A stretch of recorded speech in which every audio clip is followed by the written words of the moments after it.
So, we are going to move on to look at French landscape, and it's going to be another one of these like crazy kind of busy lectures, but I've decided to put the two together even though it's not in the program for this location, because I think that, you know, after the conversation I had with this owner of this chateau garden, which is this garden, Chateau Courance, she said to me, no, you know, she doesn't believe that there was a Baroque period in French gardens, and that it's actually a creation of garden historians. Or no, it's a creation of art historians, put onto landscape. So I thought, let's run them together. Also because you can clearly kind of see the progression from them. So what I'll start by talking about, and I'm also going to go right the way through and talk about and end up sort of like now. So it's quite a big lecture, and so, you know, deep breaths. So what we're going to start with is this garden, which is called Courance, and Chateau Courance is so as I said, I had called it a French Baroque garden, acknowledging that the people who own it, Countess de Ganay, has told me that in actual fact she thinks it's it's a French Renaissance water garden, and this is where it's part of a sort of a landscape tradition, she would have said, that's less to do with Italy and more to do with the Netherlands and Flanders, because ultimately the landscape around Paris is a kind of water landscape in a similar way to the Netherlands. So I'll talk about what she says about it, but what I wanted to sort of, even though she's saying that, I'm still going to talk about some of the concepts that are commonly associated with the Baroque landscape. And so a lot of my take is from this guy, Thierry Mariage, and his book, The World of André Le Nôtre. André Le Nôtre is also obviously one of the most famous landscape architects who've been appropriated by landscape architecture history. It's a really I think it's an amazing book. This lady doesn't like, Valentine doesn't like him, but I think it's really useful. So the garden itself is, just to give you a sort of context for it, is that that the idea of territory is a really important idea to the French garden. And so, and this is something that Mariage emphasises and that I'll emphasise as well, which is that, and a lot of the time I emphasise this, which is that the split between the ornamental and the functional is artificial to some extent. So that a lot of the time, not so much the Italian garden, because a lot of that was based around patronage associated with the Vatican, etc., trade, but definitely in France and England, the landscape garden, once it gets over a certain size, what it is an organisation of the agricultural landscape, actually. It's an ornamentation of it. And so a lot of the time it's also about weaving ceremonial frameworks into pragmatic landscapes. And so, for example, this garden here, the history of this garden, which is this garden here called Courance, which is this garden, you can see off the end of this garden, which I'll talk more about it, you can see off here this alley or this avenue of trees continuing through here.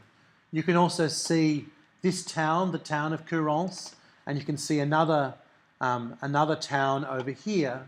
And when we get to the kind of like, you know, the scale of the garden, you can see there's a town, there's a town, there's a town, and the garden is the space between. Now, this garden here is owned by the same family that owned this garden.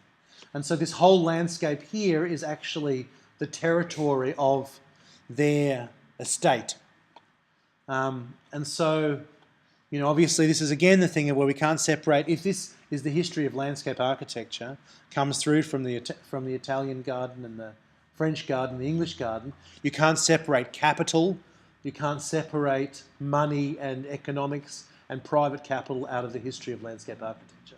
So this garden here is a kind of quite an interesting, an odd garden. But I did a trip where I basically, because I've been researching this for my book that I've been working on, I did this amazing trip where I kind of like I picked up I have a folding bike that's called a Brompton, and I rode from Fontainebleau station out to this garden here, and then I rode through this landscape through here, around this forest, to then make my way down this axis and back into this garden. And you can see how this forest, this alley, also ends up in this forest and makes its way through. And so I suppose what I'm saying is, don't think about the garden in isolation from thinking about the territory of agriculture and forestry, particularly of forestry. And so the garden itself is kind of a classic French garden, and Marriage talks about a process by which the French garden comes to be organised, how it does. And these diagrams here try to explain that process. And so obviously, on the one hand, we have, as I've said, there's a lot of argument that the French or that the Italian garden is tied to, obviously, ultimately to Catholicism, and this idea, obviously that the Renaissance, Mignolo's idea that the Renaissance is a sort of a 0 point creation of that's artificial. When you move further north into the countries of Northern Europe, you can see some of the traditions that might be associated with Gothic architecture, with what had been known as the Middle Ages, then renamed as the Dark Ages, that become quite common. And so one of these is the cloister. And so the cloister is essentially a walled garden. And so some of the earliest history of the kind of Anglo-Saxon garden comes through from the walled cloister garden, which is inside a defence. And so if we compare the villa, and my argument I was making about the villa, which is to say the villa is suburbia, outside the city wall, what we can see in the earliest versions of the French gardens are that they're inside walled gardens, they're inside walls as part of a defensive complex. And so that defensive complex included guard houses on corners, it included gates or ports, it included moats, all of those things that we'd recognise from the tradition of the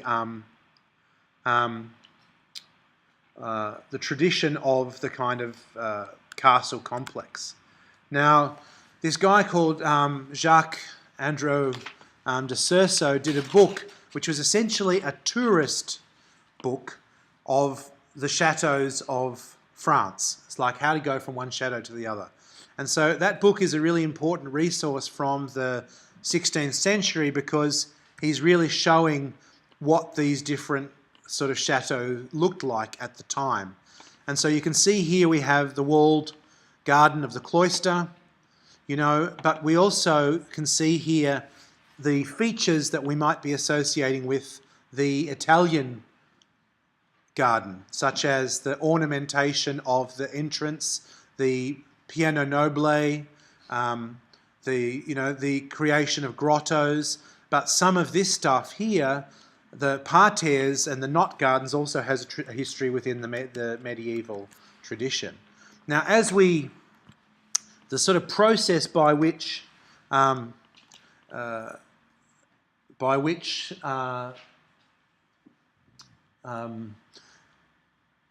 what's his name?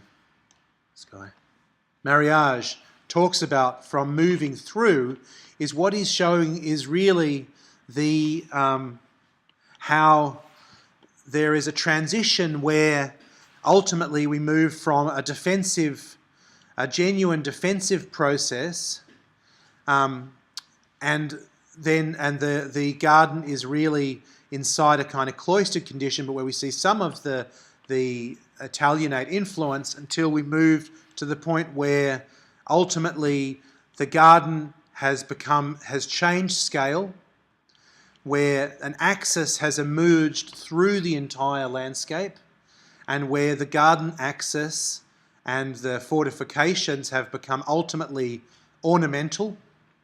So we see the moat, the moat becomes ornamental, where the guard houses have become ornamental, where the garden has moved from being inside a cloister as a terrace to being on axis with the chateau, and where the garden is starting to emerge outside the walls of the complex on axis all the way through. So can you sort of see that transition where we're going from this sort of, where the garden is just a moment within the building to where the whole building's geometry and the garden's geometry have joined, and where the landscape is generated from an ornamentation of the fortifications. And that's really the process of evolution from a kind of medieval castle into an Italianate Renaissance water garden. Trying to stick with this terminology. Now,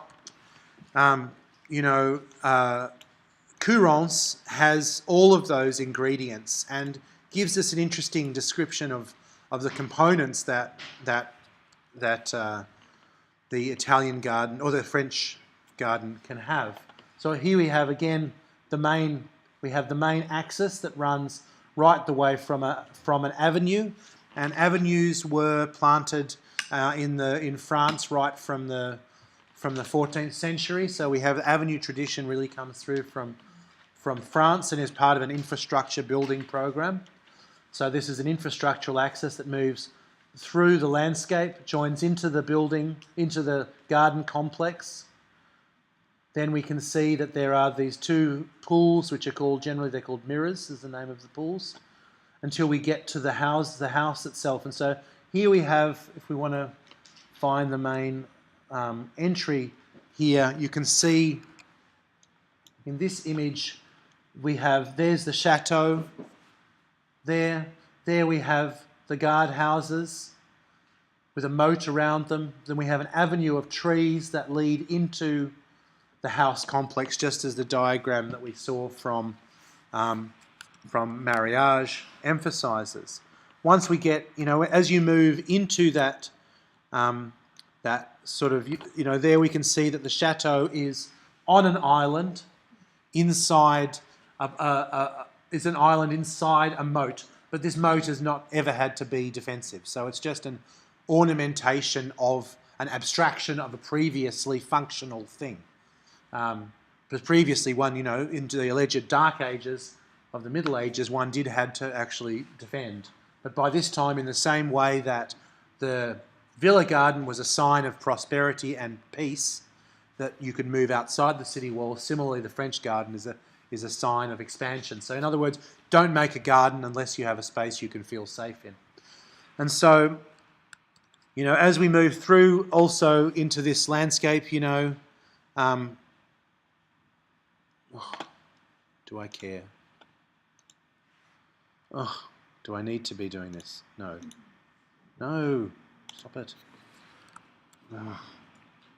Cancel. As we look at that landscape, you can see a whole lot of things that are quite common, which is these things called the patois, which is that right, patois? Yeah. Which is basically the goose foot, which is where a whole lot of these axes cross over each other into a... and so those axes are dividing these compartments. And so this landscape is actually a forest with a garden. It's not a garden with a forest. Its original configuration is as forest landscape. And so this is really an occupation of a forest, even if it was planted to be that way. And these compartments are each managed as separate things. Now, the interesting thing about Couronce, and the reason why it's got such esteem, is that it's obviously very old, and there's there's a, everyone used to talk about it as being a project of Andre Le Nôtre, who is the landscape architect, the famous landscape architect we'll talk about. But in actual fact, the Valentine, who's the owner of Courance, they have a piece of paper which is actually a quotation from Andre Le Nôtre's father to do work on the garden which was already established, and he brought his son, and then which the quote was never accepted, and ultimately the family lent Andre Le Nôtre's father money to build his house. And so the argument that she makes, and a lot of others make, is that Andre Le Nôtre got the idea of Courance from this garden, and that this garden was actually already a type of garden that was a Philippe pied de terre. You have another residence where you go with pied à terre. No. So this is about actual meaning now. Okay, no, I'm just maybe I've got the wrong. House will be pied à terre. Maybe I've got the wrong word for it, but there were other landscapes in Belgium that were these lowland landscapes that were coming through from the Netherlands that influenced this one. That's her argument. And so ultimately it's a water management strategy. And as you can see, here is the creek, the original creek, and you can see that ultimately all of this water is moved from the creek into this complex. So it's a reorganisation of the creek to supply water to this landscape. Also, it was utilising these water bodies as edges to, like this one here particularly, was originally used as a moat for sheep. So effectively you're utilising water as a fence to keep the sheep in an area. So the water was part of a land management strategy. There's also been arguments that these gardens were terribly artificial and unrelated to the existing landscape, but in actual fact they're not like the Italian gardens where they built huge aqueducts. They actually designed the whole thing around the existing levels and the creeks nearby. Now, the spaces in the garden that people often talk about and really celebrate are these kind of mirrors, as they're known. And as you can see, there's not a huge amount of statuary. And this garden's really interesting because, and the reason I've been so interested in it, was that that in a way it's been stripped right back to its raw ingredients. And this is because in the 19th century, and there's a whole history, but I won't give you that whole history because it'll take the whole lecture.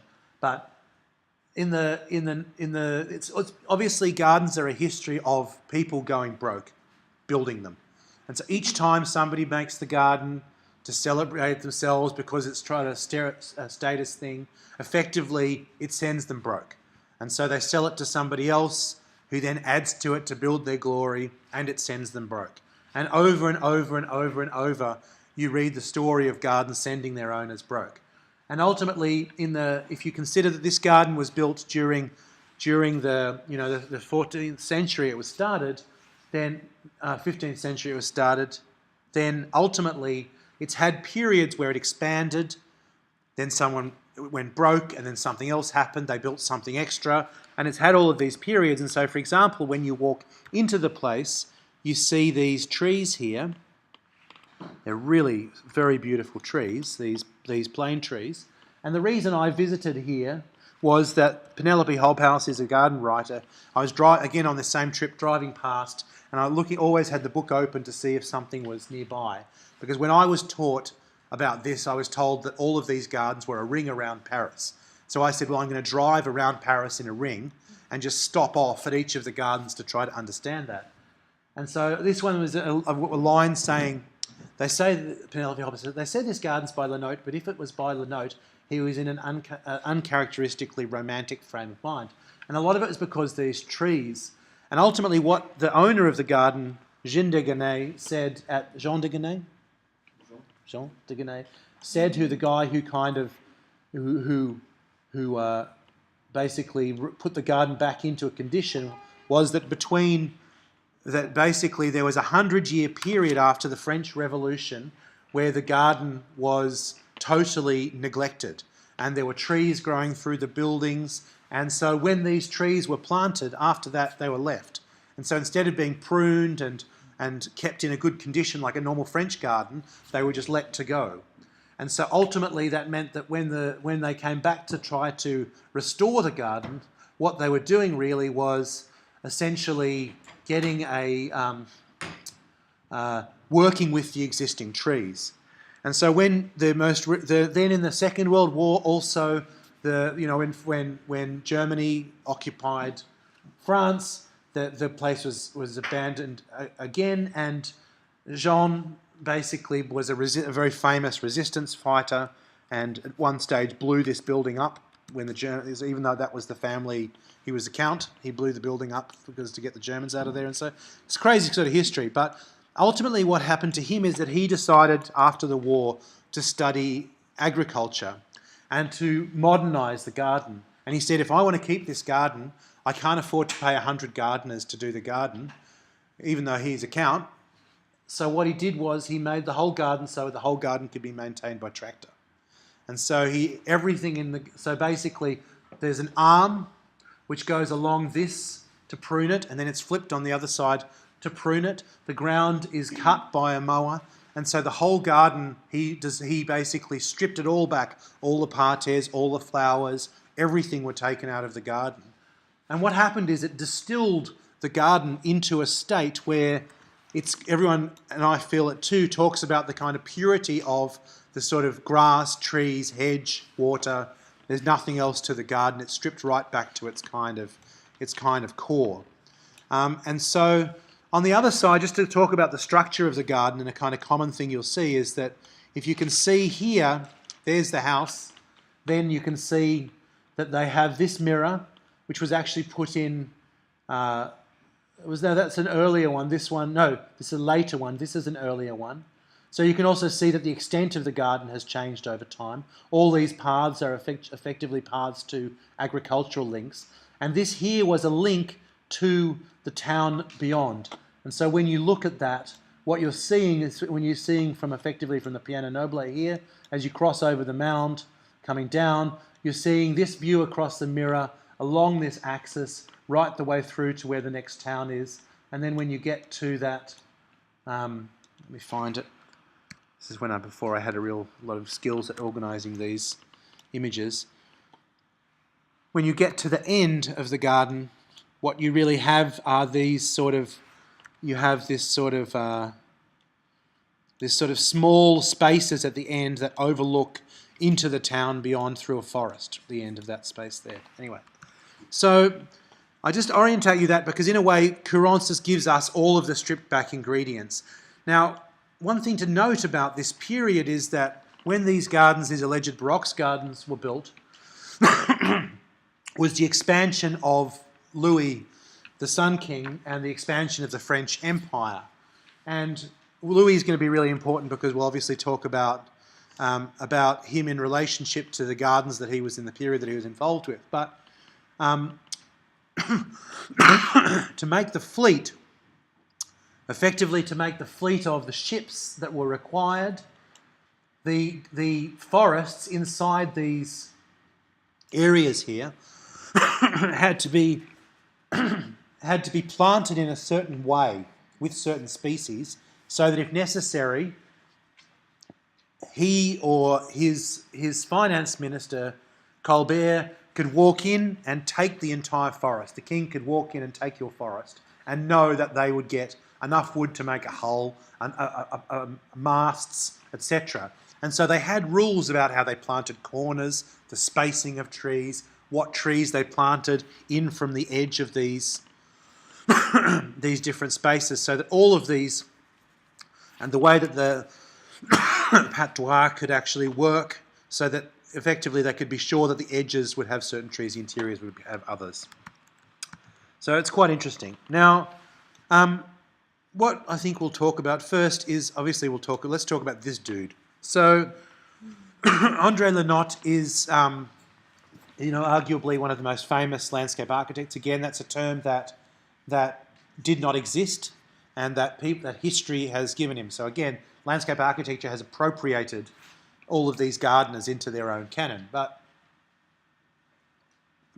I think the reason that Le Nôtre is important is that his the scale of these gardens moved into this territorial scale. So instead of it being we have a little garden associated with a house, suddenly we have a little house inside a garden. And the garden is actually tied to the agriculture.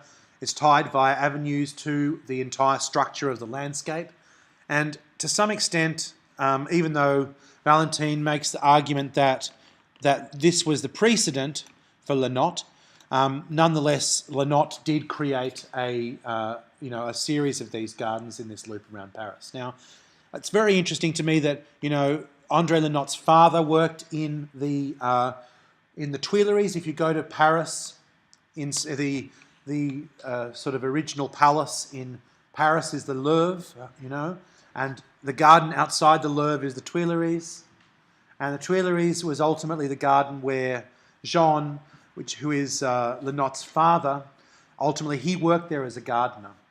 And Catherine de' Medici, and previously we were talking about the Medicis in Florence, Boboli Gardens. Catherine de' Medici ultimately was the patron of Jean and then of his son André.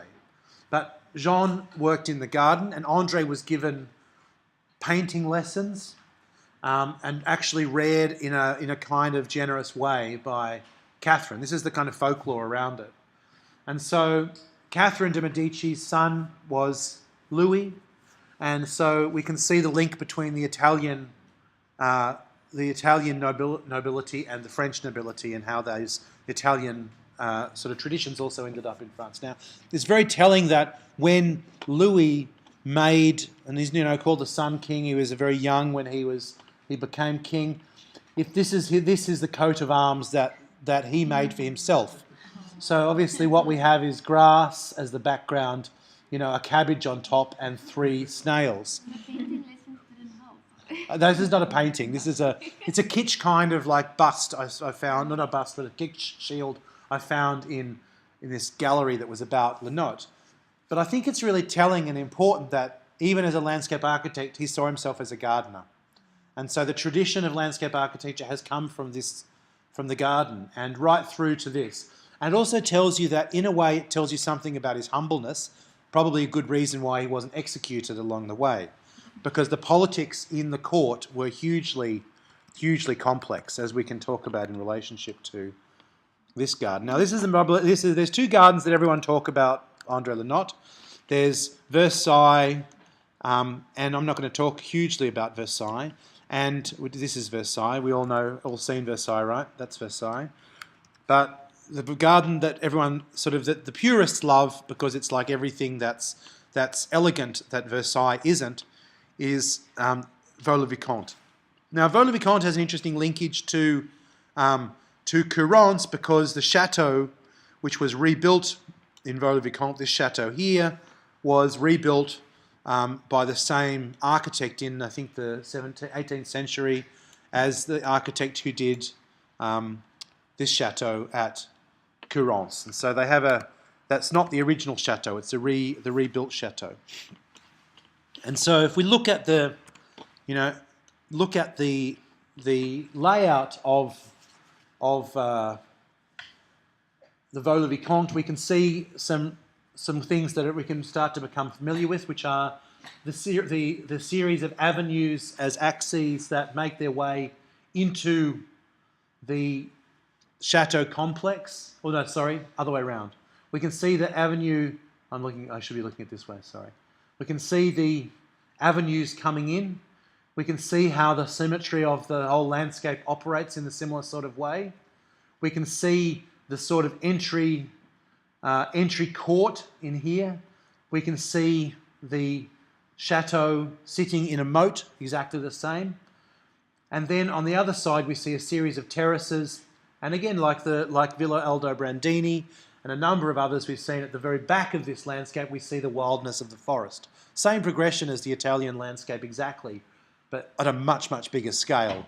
We also see the parterres divided up in this sort of way throughout. So that's the kind of rough organisation of it. Now, when I read about this project, when I first went there, a lot of the discussion about this project was around this sequence, the narrative sequence. And, you know, garden historians love to talk about narrative sequences. They love talking about it's designed so this happens, and then this happens, and then this happens. But in actual fact, it ignores the fact that we're not robots. And so sometimes I feel like if you came here and you were, for example, a worker, you would never see this landscape. You would come in from a side entry through the garden, through the walled kitchen garden, and end up inside with a totally different circulation system. So it's really around one sort of narrative. And so when you look at this garden, you know, you obviously can see those similarities of this defensive structure. You know, when you move inside, you then cross the moat into the chateau, sitting in this island. There's the Piano Noble again, so we have the elevated view. And then as you cross through the building, it then unfolds into this other landscape. Again, exactly the same sequence, if at a different, more intimate scale to Couronnes. Now, this, if we can think about these here, these parterres. Now, you know, these parterres here are, you know, cut forms, and so the influence of Islam is very visible in here. You know, for instance, the term you use a lot of the time to describe these kind of configurations is arabesques. And so what we're seeing is a kind of like a thing where the four-square box garden cloister meets the Islamic configuration of pattern, then brought out onto a much larger scale. And again, we have the same things we've seen before, all the different levels stacking their way down, so we're step, step, step, step, step, all our way down. And so we can see the Italianate there as well. At each point, you know, the distances change, and, you know, if I'm, you know, here I am looking back, you know, at that landscape, you can see that the scale of it is quite vast in terms of distance. Now, interestingly, as you move down that landscape, you know, getting closer and closer into the end, you're moving towards let me find it. You're moving towards this point where there's a series of sculptures down the end here, over a series of these things. Now, when people talked about this, and particularly a guy called Alan Weiss talks about it, he talks about it in relationship to something that's called anamorphosis. Now, anamorphosis is a term that refers to the distortion of something due to perspective. So if you want to, so for instance, say when you go and look at the football and then there's like that thing that seems to jump up. They've painted it on the lawn and it seems to flip up at you with the camera. That process of distortion to make it seem to be off the plane is a process called anamorphosis. And so that's tied to the rediscovery of the mathematical theorems of a guy called Euclid. And Euclid was talking about optics and all this stuff. So again, we can see this Renaissance process of kind of reach back into the Greco-Roman. That, you know, the discovery of optics through Euclid allowed them to work with foreshortening, depth, distance. Also, the role of military technology. This is the period also where, for example, the theodolite as a surveying instrument came through. So the design of the gardens tied very much to the military history of techniques like surveying techniques. And so this whole garden was these gardens were very precisely laid out using military technology. But interestingly, and this is the kind of little trick that I found interesting, if you look at this view here, and you know we can see that disappearance at the end there, if you look at that, you don't necessarily get a sense that there's anything else going on past this. It just looks like a series of levels crossing down. But as you, and in a way what happens is, and the argument that Weiss makes is that while you're moving down that axis, you're expecting to see statuary in these kind of grottos down there, which you'd normally see in an Italian garden, but in actual fact, when you get to there, what they actually are, and I think I have some pictures of them,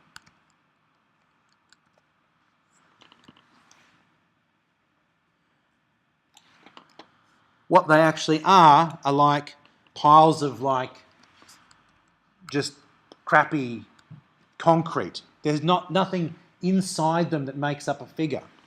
you expect them to be figure of Hercules, figure of Diana, figure of something. Sorry? No, that's facing the other way. That's facing back to the chateau. This is the one below here, facing the other way. And so all of those ones there are actually like piles of kind of concrete. And so there's a kind of joke in there. And as you arrive at that point, what's interesting is that when you get to here, where are we? Here. What you discover is that actually there is this longitudinal pool all the way along here. And it's what's known as a transverse canal. And the transverse canal is a major part of the Baroque garden. And so if you have one axis this way, there's always a cross axis going the other way. And the cross axis gives you, and it's kind of surprising because you think you're just going to be able to get straight to these things here. But in actual fact, you can't. Because what happens is you then have to walk around that whole landscape. And so as you effectively get to them, you then have to do things like, let me find you. And I really needed to organise these things a bit better. Yeah. So then you have to walk all the way along about another 2 k's along this canal in that direction to get here, which is like, 50 metres away. And during that process, you then move into a totally different landscape. You move into the agricultural landscape. And so for me, the point that was and this is something where I went here before I went to Courance.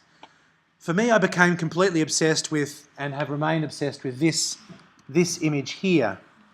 Because if we think about the fact that this is a highly ordered, articulated landscape that is sitting in the middle of a forest, what this is, which is, a path, a tree in grass, series of trees in grass, a hedge, a forest, what that is a transition of management, a transition between highly manicured landscape and regenerating weedscape. And so the forest is allowed to just grow, do what it does, and this is a maintenance, I call it a timing process. It's a process of appropriating this landscape as a mass into the diagram of this, and then it's managing the transition from the two landscapes into each other. And ultimately it was that process that I discovered, expecting to be all interested in this whole, piles of concrete shit process over here, and the anamorphosis and the vanishing lines and the foreshortening of perspective. But ultimately what I found really interesting was that I really realised this is a land management strategy that is turned into a garden. It's not actually all about a garden.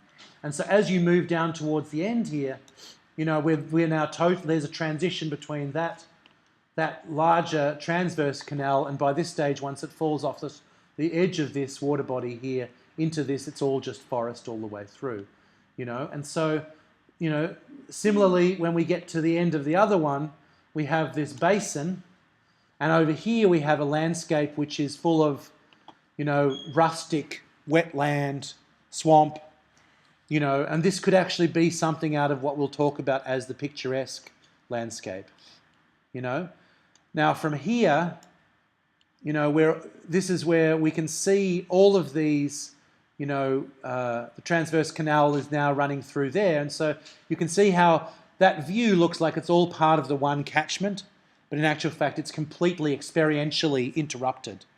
And that's a kind of joke that's similar to the hydraulic joke that you see in the Baroque, in the Italian garden. At the end of the axis here, we're then moving again into the forest landscape. So the same transition as the Italian. Now, the story for this goes that André Le Nôtre designed this garden for the finance minister of Louis, and he brought Louis to the finance minister brought Louis to look at the landscape, to present it to him, and the first thing that happened is that Louis then threw the finance minister in jail because he'd shown up the perfection of the king. So how could somebody who's not the king have something like this? And so he's effectively inappropriately demonstrating wealth that should be due to the king, and the king just took it. But after that, he then said to Lenote, you know, I want something that's like 1,000 times better than what the finance minister had. And so this is where you end up with Versailles. Now, I'm not going to talk a lot about Versailles because it's like the one that everybody talks about. But nonetheless, the thing that's really crucial about Versailles here is obviously the scale of, you know, this is a complete exaggeration of what that landscape looked like. The landscape looked nothing like that. There's no big ridges, like it's like complete exaggeration. But nonetheless, you can see in this image of Versailles that if we've been talking about how the garden, the defensive becomes garden, villa on axis, then becomes territory. You can see by now it's also become a structuring mechanism for the entire city. And so this is the city of Versailles. This is the court associated with the chateau, which is here. Here is the sort of main processional entry court. And then once you get into the garden, this is green, but that's actually water, not very healthy water. We can see how all of these, we can see also the patois all over the place, these goose foot that are all over, about the axes that are extending. And all of these axes on this garden are designed to link up to each other so that if you are nobility, you could ride from one chateau to the next and not have to go through the urban space of towns. You could be riding through that landscape, separated from that landscape, the urban landscape, completely. And so here we have, again, we can see there's the main axis, main canal, transverse canal, and then within this we have lots and lots of different gardens that are happening and different garden types within it. Over here we have, it is water, yeah. This one here, and this one here is water. Dirty, dirty water. Don't drink that water. But over here we can also see, this is Marie Antoinette's garden, which was a miniaturized, over here is her little palace, and then here is the miniaturized picturesque village, which is built at 2/3 scale, which included small people running around the place. It was really, and so ultimately the fall of the French Revolution is triggered by Marie Antoinette, who's, you know, let them eat bread, that whole thing. And so in a way Versailles is tied to, let them eat cake, pardon me, is tied to the entire sort of opulence of Versailles historically. But, you know, I just want, before we move too much further, I'll just quickly explain two other axes that have a similar sort of approach. I should say there are that out of these three avenues we have Avenue Paris, Avenue St Cloud, and Avenue de Sceaux, and those three all lead to other villas that Lenotte had gardens at, and so again that process, an urban process. And Chantilly is on the other side of Paris, and Chantilly has a totally different sort of parterre and a totally different sort of grand axis. And you can see here, Chantilly, this is very famous because this is a sort of like a racetrack for horses. And so this is where the stables, Louis's main stables, were kept out there. And then you can see here that the chateau itself is located at the top, and then to move below it, the parterre is actually made of water or mirrors. And so there are, it's hard to actually see them, but there are these are the mirrors. So instead of the parterre being made of plants, it's made of water. Similarly, here, pardon me, the transverse axis is massive and the other axis is minor, and that's because it's trying to work with the existing water system. The transition from the chateau into the garden and the terraces is also Italianate, big, massive, awesome library. Another garden, totally different axis configuration, is this garden called So, and So is also linked by one of these axes here. And its configuration is quite perplexing because when you first arrive at the garden, your expectation, there's the sort of standard configuration, empty moat, ornamental defences, chateau. At the end, crossing through, the drama of crossing through, there's the view you get out of the back of the chateau, all of the standard sort of grading, etc. But in actual fact, as you walk halfway along that axis, you get to a point where suddenly you see this massive contra axis that goes off in the opposite direction, and we realise that in actual fact, where are we? There's the chateau and its main axis I was showing you, but in actual fact, the whole garden then turns massively to go the Grand Canal in this direction. So even though the recipe was straightforward, axis, transverse axis, parterres, goosefoot, etc., a lot of the time it was really interestingly shifted and moved to allow for odd shapes of land, water direction, and so the recipe actually had quite a lot of change within it. Within this garden, we can see, obviously that's the main Grand Canal through here. But then there's also off that a whole series of these small canals and small spaces. Now, if you remember the comment that, there's another fountain, like that could be a water chain directly out of an Italian garden. I'm really sorry. And so that's going from there and down. And so I suppose all I'm just getting to here is that it seems grandiose, seems not about sight. It seems like it's all about access, but it's actually about water management. Seems like it's a garden, but it's actually a productive landscape. Maybe not this one so much.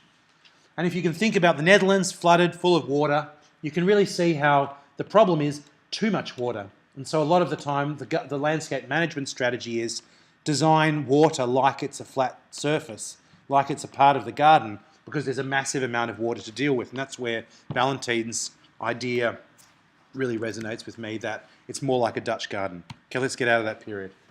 Let's jump ahead. How are we doing? Are we all right?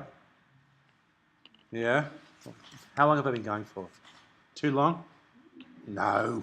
We'll do a bit more and then we'll have a break. Because this just never ends. I just talk forever. But now, jump ahead, a few hundred years to the 19th century. Now, the 19th century is like, the reason I want to talk about this so much is that it's got a few aspects of it that are really important about France. And I think you would have to say that to some extent, as much as we might say that New York is the modern city, if it weren't for Paris, we wouldn't really have a New York that we know of in the way we do. The French city, and this is something that also gets transported all over the colonies as well. In the 19th century, the modernisation of cities was happening due to a lot of work that was been doing in Paris. That was happening even earlier through Haussmann, which we talked about in ACD. And the key, probably some of the key things, some of the key things that really drove this was an interest in hygiene. So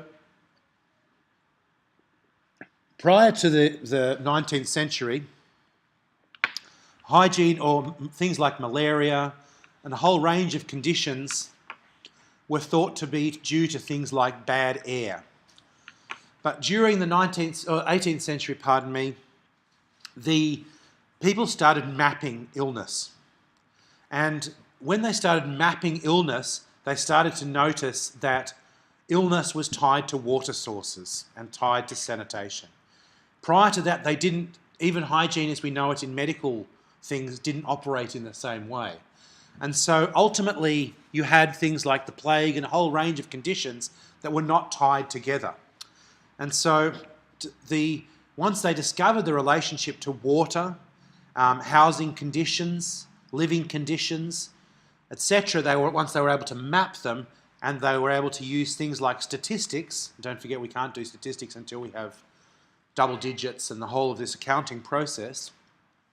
Populations weren't described probably by anything else other than taxes. There were censuses around, obviously, but most of the time the condition of sanitation was not considered. And so during the sort of period of Haussmann, a process was undertaken, a lot of which was led by a guy called Adolphe Alphand, who was an engineer.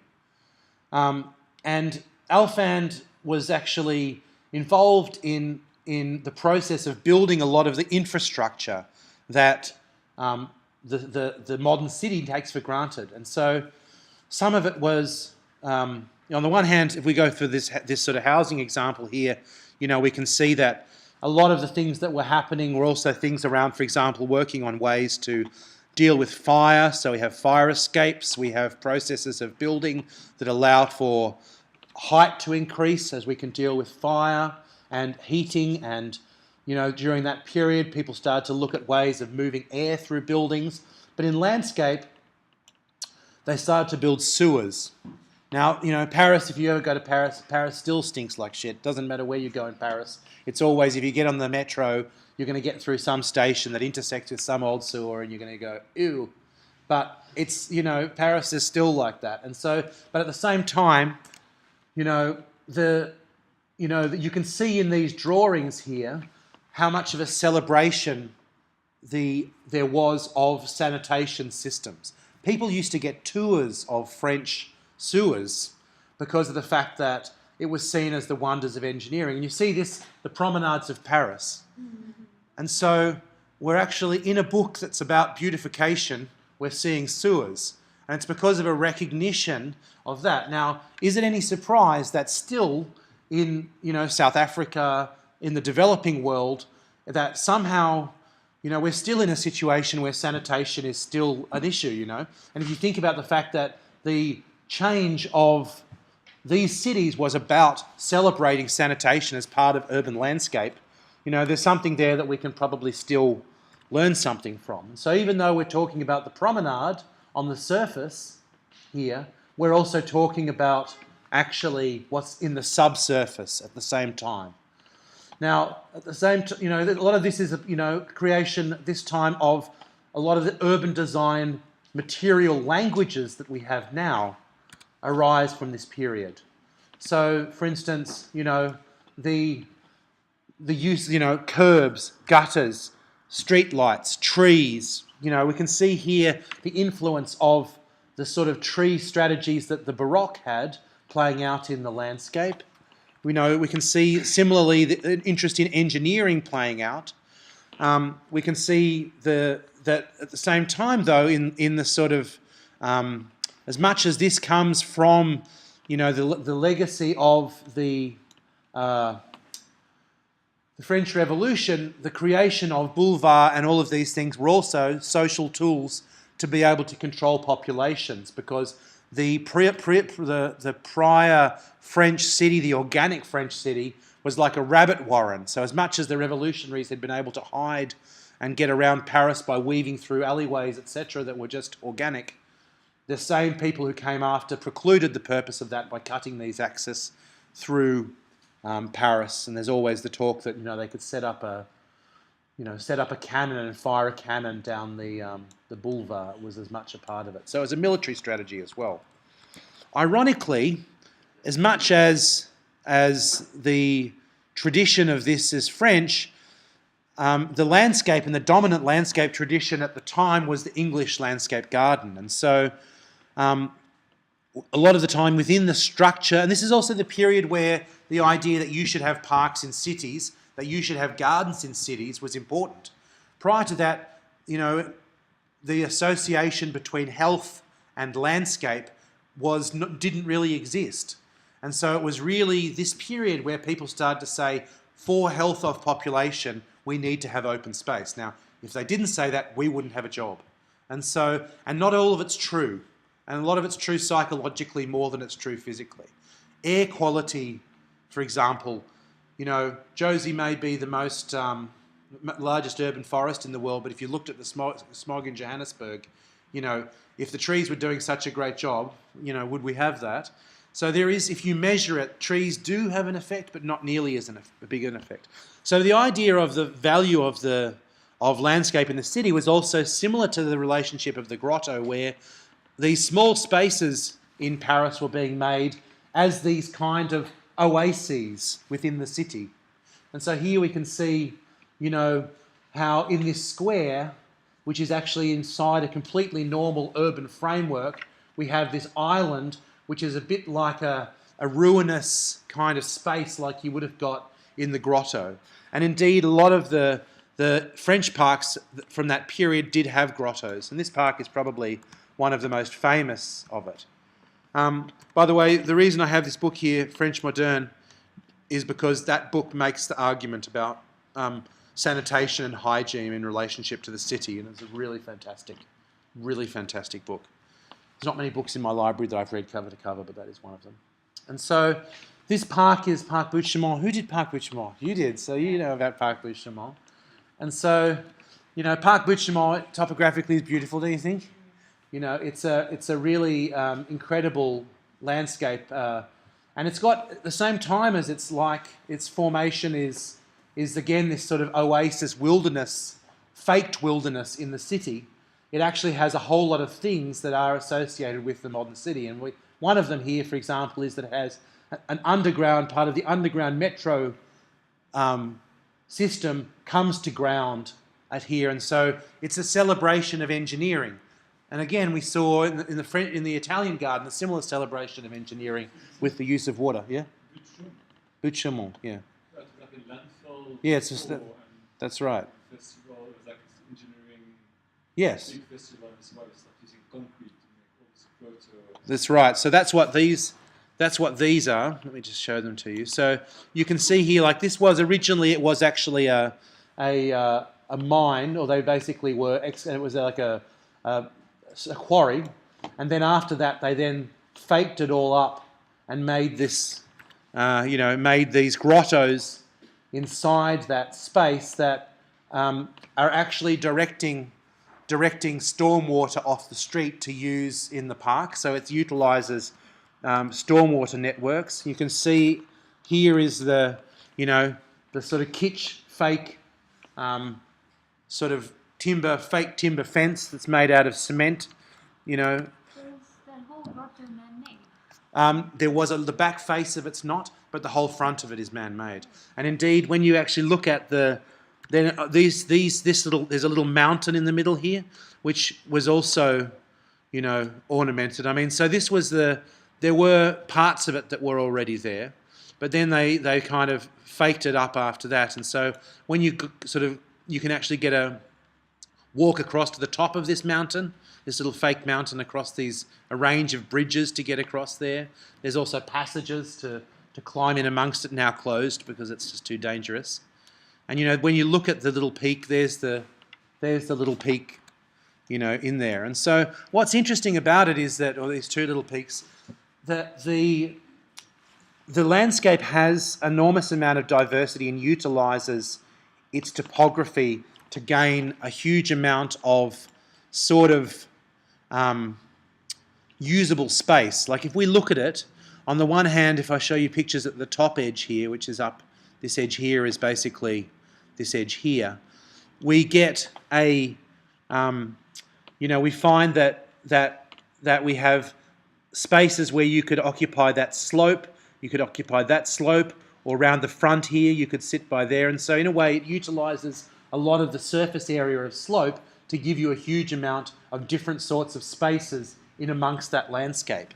And the value of that is that in a super dense city, the more spaces that you can create that have differentiation spatially, the more people you can occupy and give them diverse landscape experiences in the city. So Buttes-Chaumont is a really famous, very important park. Now, as much as this was the English landscape they called this the Jardin Anglais because it was the English garden, a French version of the English garden, which was all the vogue in Europe at the time. And so the French Baroque garden was seen to be, not really that interesting. But at the end of the 19th century, an interest in the Baroque garden returned, and this father and son team, which is Henri and Achille Duchesne, came back to undertake the process of reinstalling French Baroque gardens back into English gardens that had been once French gardens. And this is also the process the period where the Italianate in the Beaux-Arts there was interest in that kind of landscape. And indeed, at Courance, the parterre, these guys also worked at, where are we? They also worked at Courance, and they renovated all of the landscape on this space here when it was being reverted back into and all of this landscape is all from the Duchesnes removing the English garden that was put in around the house in the 18th century. And so, this is the Duchesnes were interesting also. They were photographers as well. Were starting to use, their sketchbooks are quite incredible. And so these parterres, which have now been installed in most of the French gardens, again, were in a way a modern version of the older parterres, using a sort of arabesque sort of thing. So it's again a situation where there is a sort of like, if you remember when I talked to you about Piero Ligorio, how Piero Ligorio was a scholar, an academician looking at classical and putting the classical into the Italian garden. Similarly, the Duchesnes were like researchers looking at the French garden and reinstalling the French garden. Now, if you look at the parterre like that, and we're getting, as you can see, we're talking about here the early parts of the 20th century. There were, in the 1920s, there was an exposition of decorative arts in France. And so modernism had been happening in architecture, but it hadn't yet been happening in landscape. And so at this exposition, there were a series of gardens that were put in as part of a kind of a modernist, the start of the modernist tradition. And if you look at this, obviously this is a parterre. It's not that different in what it's doing to that parterre, but we can start to already see some of the abstraction that would become a feature of modern art of the time. We can also see in these kind of drawings that all of this process here of creating terraces and walls and ramps is the same as we would see in the Italianate or in the Baroque garden, but it's stripped back of all of its ornament till it becomes simply walls, steps, etc. Now, probably some of the most, Paul Vera and also was a, yeah? Is that what we call cubism? It's the period around that time. You wouldn't call it Cubism because Cubism's specific to artists Braque and Picasso, really. But it is that period. But you can also see here there's sort of, there's starting to see that sort of sense of utilising the ground a bit differently, existing trees. There's a sort of a slight shift. At the same time, this landscape here, by Paul Vera, there was also, is this Paul Vera or André Lecat? I can't remember. But you can see that the person who did this here, he was actually a bookbinder. And so there is the bookbinding design here. And you can see in the same things, you can see the garden has features of the bookbinding. And so, it has the zigzags, it has certain sorts of geometry that play out also in the garden design. And you see certain things here that then later on you'll see in the garden of the American modernist garden of people like Garrett Ekpo. Because obviously Garrett Ekpo, those gardens you guys were all modelling last week, that's 1932, And so Fletcher Steele, who's an American landscape architect, came to visit these. And Fletcher Steele's early work was actually the straight-up Beaux-Arts tradition, Italianate tradition. But after coming to see this work at this exposition, he became totally fascinated and said, we have to move on to a different paradigm. And so 1932 is when, Ekbo does his piece. One of the most famous projects that Clinton, I think, will also talk about is the Villa Noailles, designed by Gabriel Gavrekian. And if we think back to the fact that, this to stand in here, you have that landscape tilted up. We have foreshortening of the boxes so that they're playing with a perspectival frame. That's something we also saw in the Baroque garden with the use of optics, etc. And so ultimately, in a weird way, this period, the most modern of this period, is actually a return back into the kind of classical French garden, even if the sort of city building is more reminiscent of what the Americans were doing.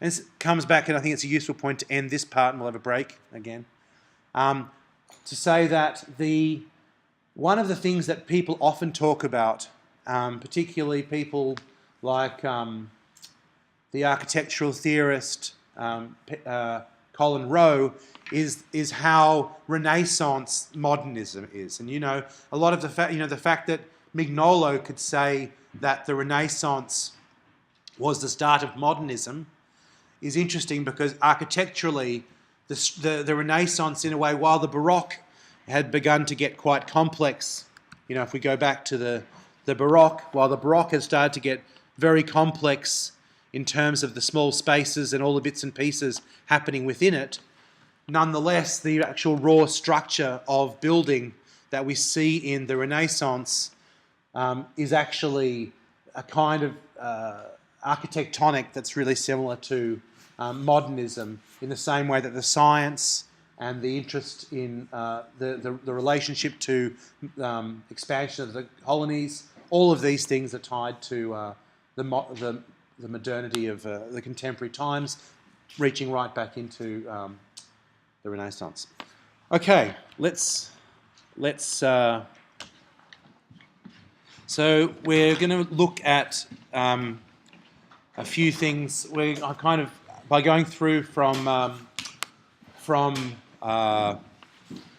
the sort of Renaissance into the Baroque, and then sticking with the kind of French thing, we're going to now move on to sort of contemporary French landscape architecture. And so contemporary, I think that there's actually, for me personally, French landscape architecture was hugely influential for me, mostly because of the fact that it's, I think it offers a lot of lessons for now. But want to put it in context first, which is, if we think where we were a second ago, we were looking at the 19th century moving into the 20th. If we think about the sort of French city in terms of the Paris and the 19th century, obviously modernism in a way was characterized by a sort of a breach between the historic narrative. So in the modernism in a way was characterized by a rejection of history, an interest in a kind of contemporary paradigm, etc. Now, a lot of the things that have happened in France and French landscape and in cities have come from the period of postmodernism. In the Urban Design 2 theory class that I'm running at the moment with the urban designers, we've been talking a lot about sort of urban design and postmodernism. And so it's important to recognise that in a way a lot of those traditions, approaches to the city, come from a re-embracing of the 19th century city. And so in Paris, a lot of if we think of Paris in the Mitterrand years, there was this sort of move towards urban renewal, and Paris was renewed quite strongly with Grand Projet in the 1980s and 90s. One of the big guys who was involved in this was a guy called Bernard Huet, and he was also involved in the redesign of the Champs-Élysées, which is a kind of, and part of that was also renewing some of the languages of the city in the postmodern context. There was a competition. A lot of this work was undertaken by competition. And if we think of the drawings I showed you of Paris from the 1830s, 40s by Adolphe Alphand, we can see here in the competition drawings that that Huet did for the Champs-Élysées, the similar sort of language of the city and an interest in urban detailing. And so, you know, these kind of treatments, paving treatments, you know, the use of trees, bollards, tree grates, bins, in a way, the, you know, paving pattern, a lot of that was a return to French detailing that had been part of the 19th century city. And to some extent, I would say urban design as a discipline, which is a discipline in crisis, has been stuck in some of the city making in that period to some extent. And so Huet also worked on, and you can see postmodernism at play here, and I'm not putting this in because I'm a fan of it, I'm just putting in to put it in context. You know, this is Place Stalingrad, also a major important urban space in Paris, near Parc La Villette, near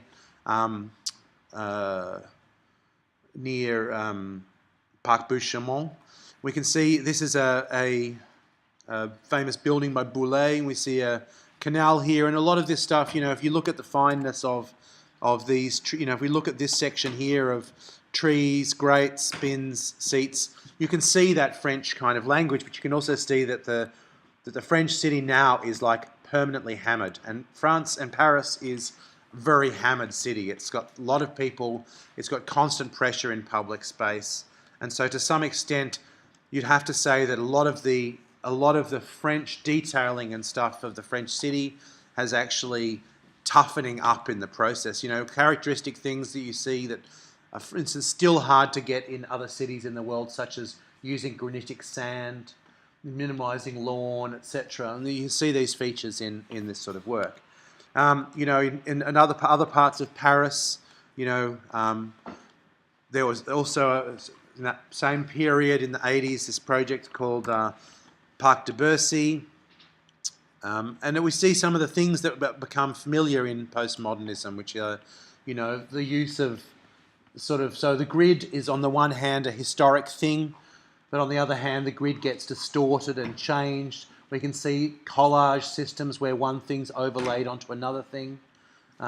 We see some French traditional things, like here we have, you know, the circular pond, we have a canal, so there's a return of some of the French garden traditions, but there's also some quite interesting urbanistic things. I mean, this in Parc de Bercy, there's a point which I found really interesting where this is, as you can see here, there's a road that is crossing the park, and there's a really nice thing on the edge of the park where there's this sort of fake mound here, if you can see it, where it's sort of not a fake mound, but it's a sort of mounding up to that road, and you kind of cross your way up a set of steps, and there's a series of these crossings there, and as you get towards the top of the set of the steps, it starts to change and flatten out to drop you into this other part of the park, but you're actually crossing over the top of this road, and it's a kind of nice little trick about connecting two spaces into one park that are actually totally separated in half. Just a little trick there. There's what it looks like from the side. So, what's actually not there? I might be wrong here. Because how could you have a car there if you got that? Anyway, you get the idea. So, at the same time as there was this contextual aspect of postmodernism, there was also, you know, we know that probably the two most famous things that happened in that period, probably for landscape, was the Parc La Villette competition in 1984. And so while there was this contextual thing, there was also a major tradition towards, or major move towards a rejection of the contextuality of postmodernism and an interest in collage systems. And the two most famous schemes for that were the winning scheme, which was by Bernard Tschumi, and ostensibly the losing scheme by Rem Koolhaas. But ultimately in history, Koolhaas's scheme has been as significant as the Bildt entry. If we look at that scheme, we can see a few things. And so when we're talking about collage, we're really talking about the fact that how things were generated. People were interested in how things were generated. And so La Villette was an old slaughterhouse, abattoir area. And what we have in this design here is a series of layers where one layer is this layer of sort of facilities. This other layer was a layer of strip gardens. Another one was a sort of main linkage of circulation, some areas of function, and all of those were all collaged on top of each other to produce this design. One of the things that's the ultimate design. And so one of the things that they were interested in the landscape architects actually were some people I talked about later who worked on this, Michel Corrigou. But this idea, which is still a nice idea, is these gardens all are designed to be strips in that direction as topographies, like dunes. And in between each one of them is an immersive garden. And by running the circulation across them, the idea would be that you cross multiple different sorts of gardens where you can, if you turn left into the garden, you are immersed in the space along that way. And if you go that way, you're crossing multiple things one after another. When you look at them superimposed on each other, the idea was that each one of them would make up this kind of this sort of myriad of profiles into this sort of dense forest. Now, Shumi's scheme utilised a similar idea, which is comprised of points, lines, and the cinematographic strip. So the idea was that that all of the functions of the park were accommodated in these follies, which were on a grid. And because Schumi at the time was interested in Russian constructivist architecture, he designed these around these deconstructivist sort of follies. And then the idea was that you could orientate yourself through the park by seeing these different follies. The lines were all the sort of circulation, so we can see similarities straight away between these two, where this was the use of lines as well, of circulation. And then what's known as the cinematographic strip was this strip through here. And that strip was called the cinematographic strip because the idea was, this argument was, that landscape is all about narrative, but if you want to break the narrative, ultimately you have to interrupt the narrative. And so if you can imagine, if you were following that strip, you would be in amongst that continuous narrative, but if you cross it using these techniques, suddenly different points arise where you're in amongst a story, you enter into a story. Now, the similarities also between, differently they came up with a similar strategy. So if this strategy here of distributing the programmatic functions was utilised by OMA and Koolhaas, and Follies was utilised by Schumi, the difference was that that Koolhaas used an algorithm that essentially distributed the functions in a mathematical way across the site according to their footprint and other factors, whereas this one used the grid. Now, when you go to the park now, ostensibly, this is an example of one of the cinematographic strips, but what's really interesting is that increasingly the follies become less and less visible and less relevant, and the park turns into quite a normal park that's very heavily utilised. Now, Schumi gave away bits of these spaces to other local landscape architects, one of whom's name is Alexander Shemetov. We'll talk about this garden again in Contemporary Landscape Architecture History of the second semester. But this was quite an unusual project because Shemetov basically dropped that strip down, and so if you can see here, what we have is that there is a wall around that sort of shape, and then inside that he made a bamboo garden. So that whole space was a bamboo garden that's crossed with bridges back into the structure of the park.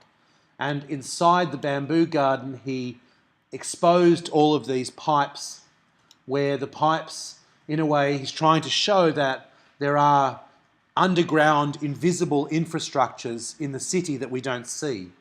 And so, in a way, a bamboo plant is like a pump as well, and the structure of the bamboo is shaped like a pipe. And so, it's a kind of like an analogy to this sort of functionalism of the plant and the city. And then, it's quite, some of them, if we look at that wall, that wall could remind us of one of these grotto walls that we saw in the Italianate garden as well, the Garden of 100 Fountains in Villa d'Este, for example.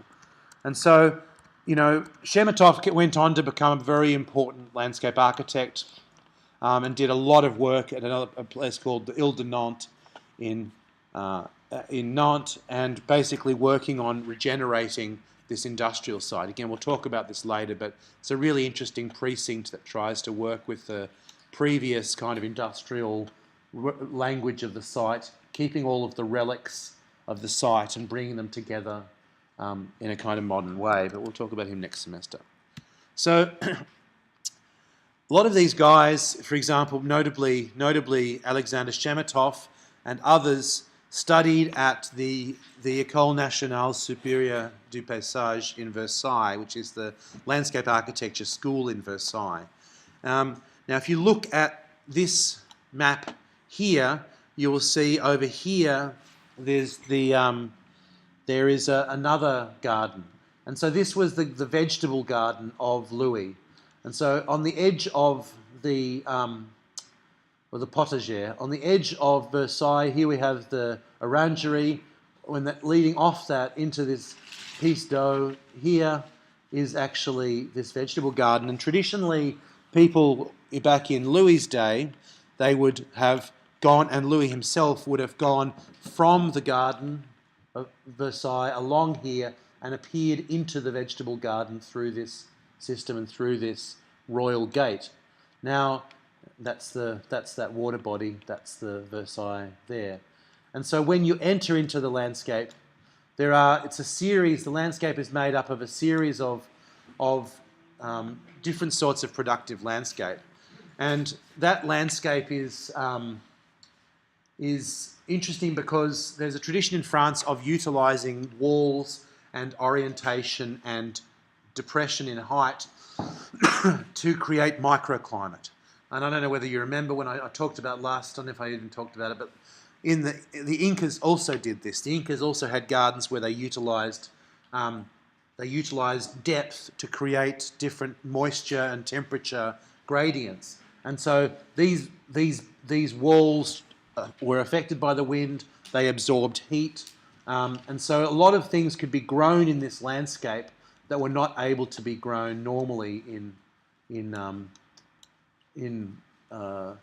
this garden. Now, along through the landscape, once Louis walked in to that landscape, all of the gardeners, there were little hutches, so the gardeners could all disappear, because the idea that Louis would not see anyone, because he was a god. And so the whole garden has this whole other system of people who hide in it. Now, there's now a landscape, and so that's kind of the view of the overall. Oh gosh, what have I done? What is that going to be? Escape. Then this whole thing will escape. Oh no. Ugh. No.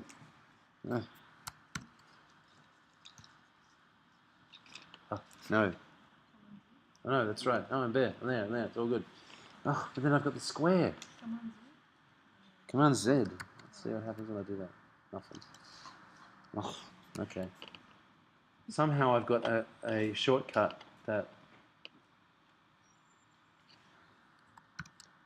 Mostly I'm really good with my shortcuts.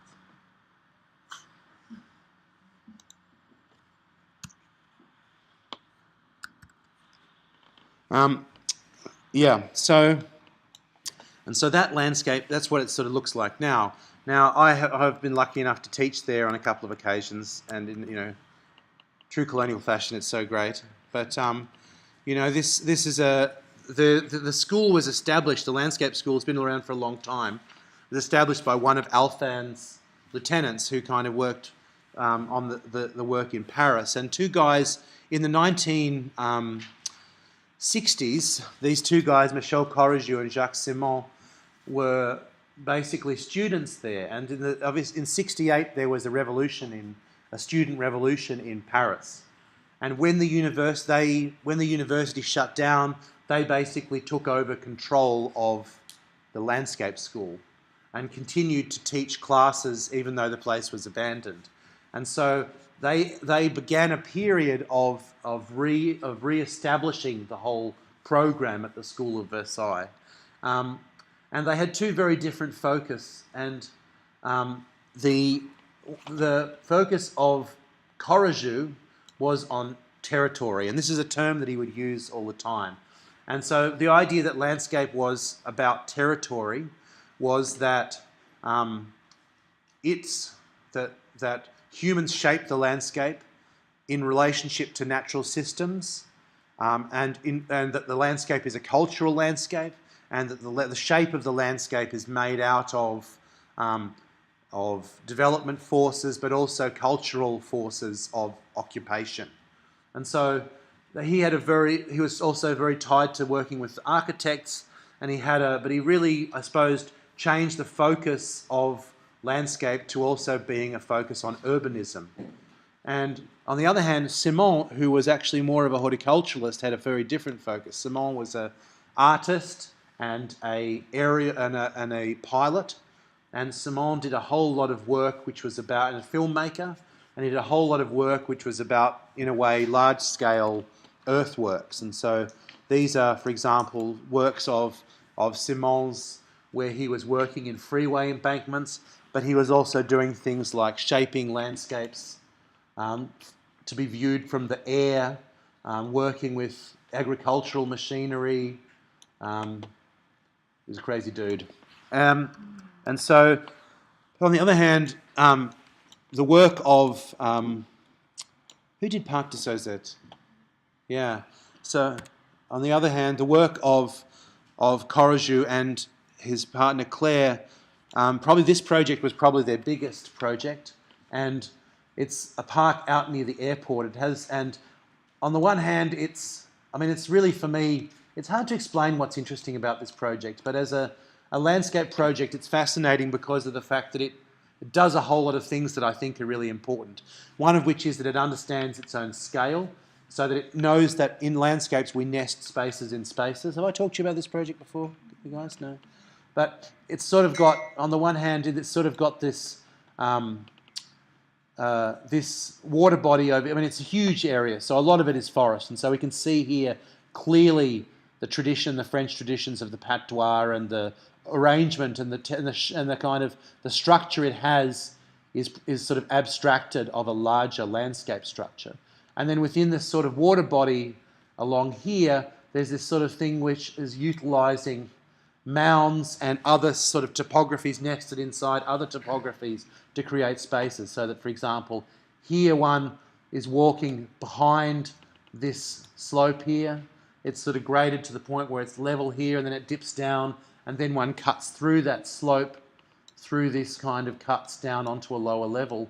And I think some of the things, and you can see here also, you know, later on these guys would do with work on the Parc La Villette scheme for with Koolhaas. You can see the layering of plants in layers in the horizon that they're working on, and so it was quite important project. And even things like, it doesn't seem so radical, but you know, this is the utilisation of a ground cover in a kind of gully and a planting in a gully, and it's a really innovative use of different sorts of things. Now, Corrigiu went on to also do probably the greatest project that he worked on, which was in Bordeaux, where he worked on the quays in Bordeaux. There's a lot of, if you ever get to France, I recommend going to Bordeaux. But this project, which is quite amazing, is really, it's like again, they call it a mirror, and it's literally like a water body, but it's so shallow that sometimes, you know, you can sort of walk across it like this, and it reflects the air, and at other points and other times, it's kind of, let me find another picture of it, it's kind of like full of fog. I don't know if I've got photos of it when it's full of fog, but it changes its sort of shape and its use and its depth, and sometimes it dries out and it's just like stone underneath. Yeah, there it is when it's fog, and obviously it's like kids go bananas. But it's a really beautiful thing, and along the edge of the quays, there's also some really lovely planting design. So the only reason I mention these guys is that that those two at that were involved in establishing a generation of landscape architects which have come of age and are now the sort of the top of the French landscape scene and have got a huge impact on landscape architecture. They also because the French have because of partly this idea of site in relationship to territory, and also if you think about the fact that the world is, English is not like the only language in the world, and the French tradition has enormous resonance in that language. Now, when you go and work there, I was working there with this guy from Topotec One, a guy called Martin Raincano, and we were running a workshop. Now, each year of the students get one of these walled gardens, which is their own garden, and effectively the gardening staff don't do anything with it.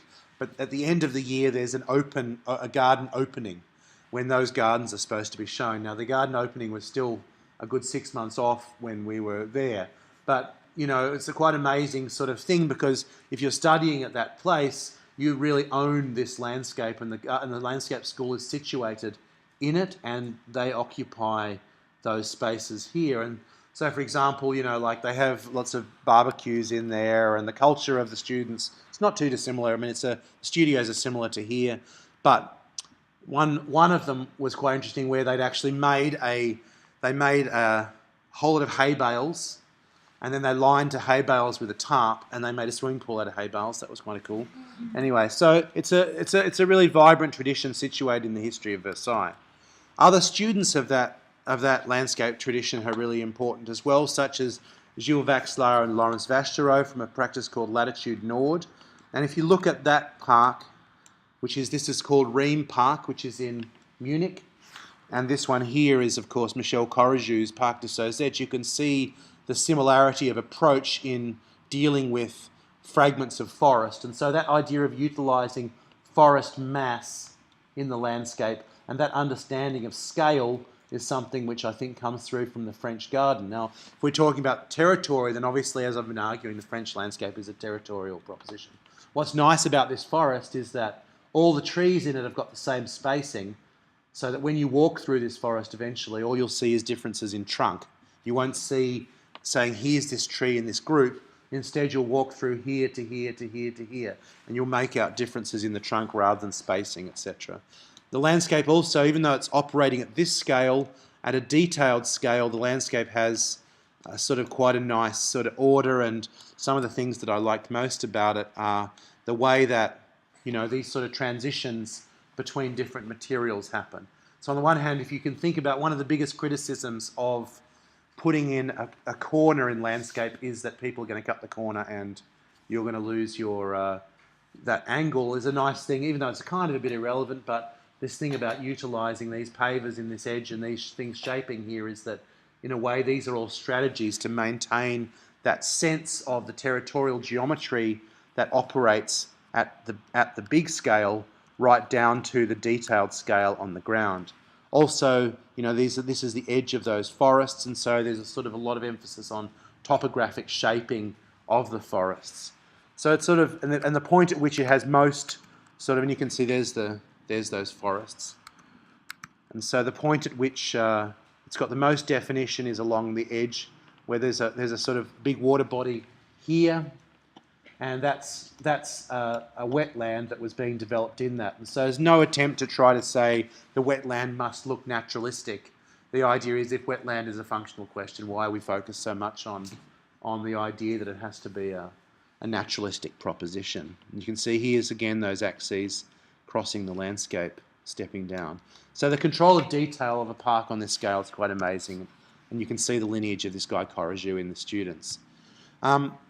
Probably one of the most important people from the French school that has come through is a guy called Gilles Clément, and Clément has written a lot. Philippe has in fact read a lot of my books that I haven't been able to read in French. And he's got a number of concepts that are quite important that we'll also talk about more in the next contemporary history subject. But as he's really very much a plants person with an interest in plants, and probably the main concepts that you might this is what's known as the manifesto of the third landscape. And it's not the same as the idea of the third landscape from the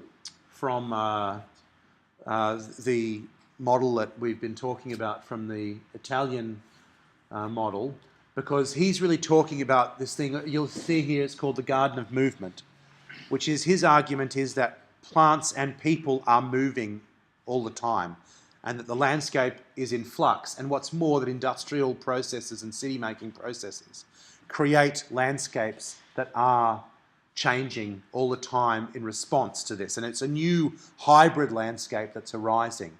It's sort of the landscape of mongrels and the landscape of weeds, right? And so, in a way, this is a new landscape typology. So if we're thinking about I don't know if you guys have heard about the Anthropocene. You know, if you're thinking about the vegetation equivalent of the Anthropocene, that's what Clement talks about. And in the Garden of Movement, probably there's, you know, the project that Clement's most known for is this project called the Parc Citron. And if you look at Parc Citron, it's a weird beast, because it's actually like a whole lot of people did competitions for this. And then what happened is that they were told they had to work together. And so it's a scheme that's made up of a whole lot of different moves. And so on the one hand, there's a guy called Prévost, and Prévost is a sort of real French axialist. And so all of this ordering of these compartments, the setup of these axial structures, is really based around a kind of French model. And here we can see a lot of this sort of postmodern stuff comes from that. And so these big greenhouses here are located, for example, there's those two greenhouses are those two greenhouses. This line through here is actually an axis that's joining a park that's technically not part of the complex, but you move into it through here. And then, you know, all of this is Prévost's work. But what's probably more interesting and more significant is that along this edge are a series of, these are all different theme gardens. Each one of them has a different theme. And so if we're looking at them, for example, here's the grey garden, one of which is here. Here's another garden. You know, each of them, here's another garden. And so each of these ones is different because they fall back. So if you can look at the grade, in a way, these ones here are all sloping back from this path. But on the front of this path, there are all of these sort of water feature gardens, which are these gardens, which are along this edge here. Behind this, along another circulation, is a series of grottos. And some of those grottos, let me show you, they didn't really work, but the idea is they're kind of spaces of degradation and shade and mushrooms and rotting vegetation and all sorts of stuff. But they are sort of grottos. Now, at the very bottom here is a landscape, which is really the part that, I mean, Clement was involved with all of this. So just quickly, you see that there? Those are more of these grass houses. And so if you look across this in section and you look across that in section, what you should see is that we have a glass house, a sort of bridge, and then inside here we have these gardens, and then we have an aerial circulation system. And so the circulation in between them and over them was really like very, very complicated. And then at the bottom corner, the part that Clement was most interested in is the Garden of Movement, where the whole landscape was shaped through acts of maintenance. And so this is the bit that I've been most writing about, where all of this is utilising mowing and seeding and planting. So the landscape changes according to how it's mown. It never has the same form.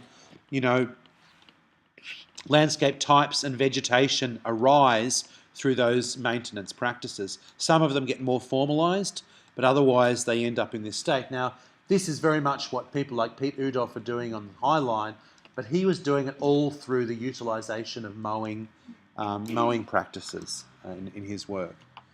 Now, there's a few more people, but I won't spend too much time on it. But so these are all people who've come through Corrigiou and Simon's sort of approach. one of the guys whose life was sort of cut short was this gay guy, Yves Brunière, who was unfortunately died in 91 of AIDS, who was probably going to be one of the most significant landscape architects of his time, and he's been highly recognised since he's passed away by his colleagues. And he had seen, Brunière had seen the scheme by Rem Koolhaas and OMA for La Villette, and he just turned up as a graduate to OMA's office in the Netherlands and just sort of said, can I just sit in the corner? And started making these really crazy models. And so, when I was saying to you guys can build a model, I mean, like if you want to do a model like this, I'm very happy, And so his approach was very much around making. And I think if you put it in the kind of context of postmodernism, you can really see how he was very interested in design generation. So here we see he's sort of painting on top of photographs. This is a design that he generated for that park, which is designed by Koolhaas. Again, working on more collage on top of photographs. And ultimately the scheme, his design with Koolhaas was built. This is a building by Koolhaas called the Constol.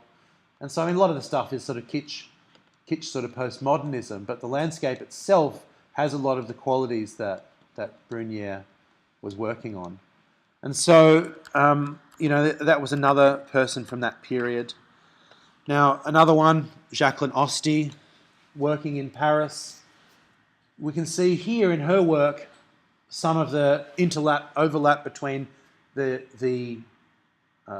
city building of the French and in the 19th century and the postmodern work.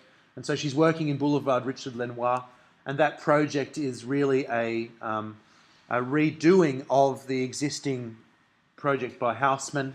And you can see how, despite the fact that, with the tradition of the French use of steel, she's been sort of hybridizing that language to develop a sort of infuse that same language with a kind of a finer sort of organicism.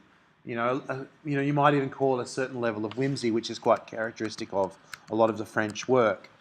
She's also recently been working on a park which is, Martin Luther King Park on the periphery of Paris, which has been sort of like a water park, and we can see here is a range of strips from this leftover rail corridor running through here.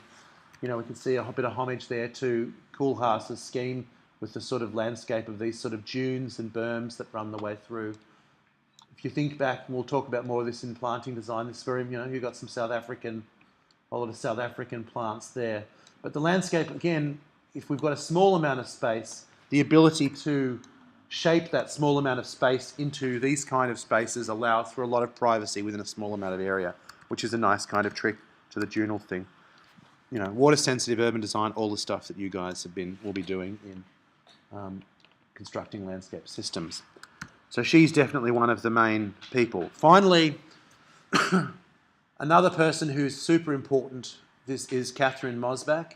And Catherine Mosbach started a journal which I have some copies of called Page Paysage, which is like landscapes and pages. And it's basically, I would say, the best journal of landscape around. Hasn't been going for about 10 years, but when she and a guy called Marc Clarimont were students at Versailles, young practitioners, they started this magazine. And I should bring it in for you because it's so beautiful, and it really crosses over between cultural studies, landscape design, science, technology, art, music. It's really an extraordinary journal. And Mosbach and Clarimont wrote a really fantastic article that's called The Nature of a Landscape Project. And in it, they brought together something which I think we'll talk about this more in the history subject the next semester, where they were talking about the idea that the landscape project comes from two directions, which is one direction is the scientific and the other one is the intuitive. But they didn't mean just intuitive in a romantic sense. What she means, and the term that the French use is like sensibility, which comes if you think about this sort of sense of sensing something, which is that we sense things about our environment. Now, obviously we do sense real things. So when you observe, even though you can say it's an intuitive thing, you're still reacting. We've got our eyes open in this context. And so she was really interested in the relationship between scientific knowledge and intuitive process in landscape. That our sense of the landscape finds something, and that we then use scientific method to declare and manipulate what it is. And that process is those two directions finding each other and negotiating with each other. The most famous project, and one that I wrote about in my PhD, was this project by Catherine, that's the Bordeaux Botanic Gardens. And the Bordeaux Botanic Gardens involves sort of a number of different landscape spaces. We just talked about Bordeaux in relationship to Corrigiu's work. There's so much landscape work in Bordeaux. You could do an urban design work. You could do a trip to Bordeaux just to look at it. But what it is that really the landscape is an interpretation of the Gironde, the region around Bordeaux. And there's a number of parts. There's this sort of wetland pools. There's this thing called the environment gallery. This part here is called the field of crops, and then there's greenhouses at the other end. And the field of crops really utilises and explores the main method that's used in the region for growing things, which is a flooding process where water bodies basically flood irrigate areas that things are grown in. And so that whole landscape at the top there is made up of that process, and it's now largely an ethnobotanic garden. The bit that I was particularly focused on, or the two bits that I was focused on, were the environment gallery and the fence, and I'll show you why. So the environment gallery, which is this area here, is comprises a series of these islands that are made up of soils from the region that have been seeded with plants from the region. Now, the contractor who was building this was also an earthworks contractor on roads, and so Mosbach asked this contractor to collect material from all of these different parts of the catchment and to separate it into different layers. And so each one of these is made up of a faked soil profile all the way around. But what I was really interested in about this is that, let's see if I've got a better view of it, I don't know if you can see how, what I've been really interested in is how they erode. Because in a way they've been designed to erode. Because effectively the shape of this changes as all of the materials start to fall down.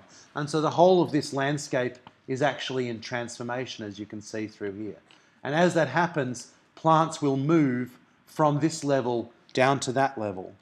And if you look at what she was doing when she detailed it, she was working on this edge and on the topography of these in such a way that they would erode in certain sorts of ways.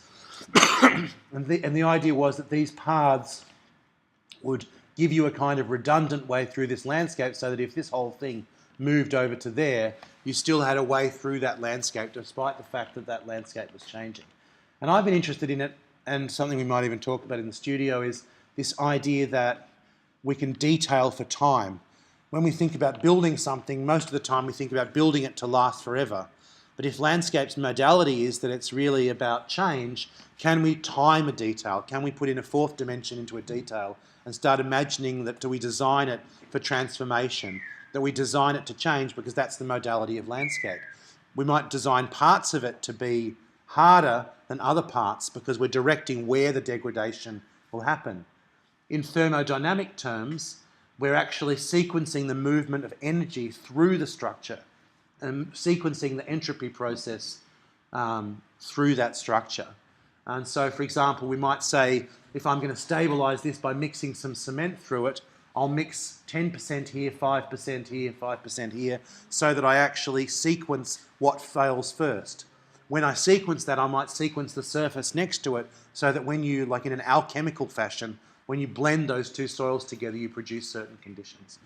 So I end with Mosbach just because I think that Mosbach, another example of this just finally is this fence, which was designed to, which is ostensibly just a stack of planks that is collapsing and will eventually degrade to become a mound. Here you can see how that edge process has been manipulated using different sorts of copings and stuff to change the way that the speed happens and the way that moves down. And when you walk into the place, one of the other points of, in a way, if you're thinking about change, you have to start thinking about material difference. And so here we have concrete, we have gravel, and we have bitumen, so that there's a lot of flux that can happen in that surface with weeds and plants growing in between it, but we always have a way through to allow it to continue functioning. You can see how for here, these are whole trees that have been sliced this way and then stacked again, so the wall has this sort of look of a sort of like a whole series of logs that are attached and sliced. So yeah, that's a process to sort of see how the sort of landscape tradition since the landscape tradition of France has sort of changed and become at the same time more embedded in relationship to its historic traditions over time, whether it be the Baroque garden or whether it be the 19th century city, and how I would sort of say my smart money is to keep an eye on French landscape, because I would still think it's doing some of the most interesting landscape work in the world, particularly in cities, even though America is currently dominating. Okay, thanks. Where is it?